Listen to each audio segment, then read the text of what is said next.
This actually happens to be the biology lab, and this is the 5th program that is being negatively impacted by this building, and that's the entire science department. As I told you earlier, when this building was built in 1965, it was built for many more students than there are presently in this building. However, we have more students enrolled in science now than they did in 1965. And it's for a very simple reason, and that's graduation requirements. In 1965, you needed 16 credits to graduate. Today, you need 22. The students who are going to school right now have to take a minimum of 3 years of science, and those 3 years have to include chemistry and or physics. In 1965, hardly anybody took chemistry. Now they're all required to take chemistry or physics. I have 4 science teachers on my staff. We have 3 science labs. They're in a row here. It's biology, chemistry, physical science. So my physics teacher teaches physics in a regular classroom, his math classroom. And when it comes time to do a lab, he will switch with Mr. Swenson over in the physical science lab. And they manage that. But what it eliminates is the teachable moment.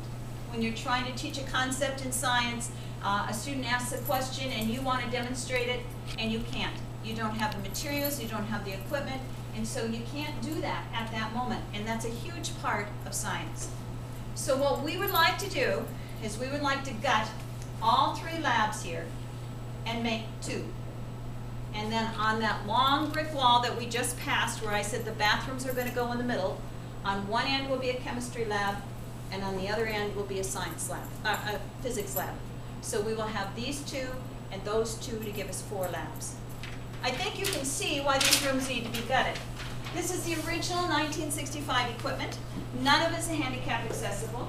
You can see that much of it is corroding and unworkable. The little swivel chairs, many of them are broken, and my 300-pound football players are not allowed to sit on those little swivel chairs anymore.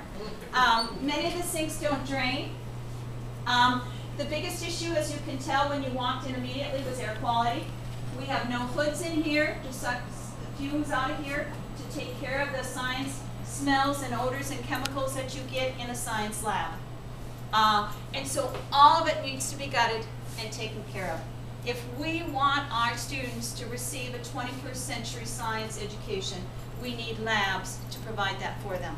And right now, my science teachers are so frustrated with the equipment that they have that oftentimes they skip labs because they can't get things to function, they can't get it to work in here, and none of it, any of the rooms, is accessible.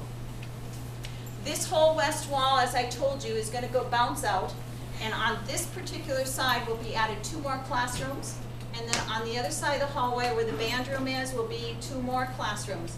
And that's where I hope to put the math department, so our science and math people will be in the same wing together so they can do project-based learning and collaborative learning in an area that's their territory.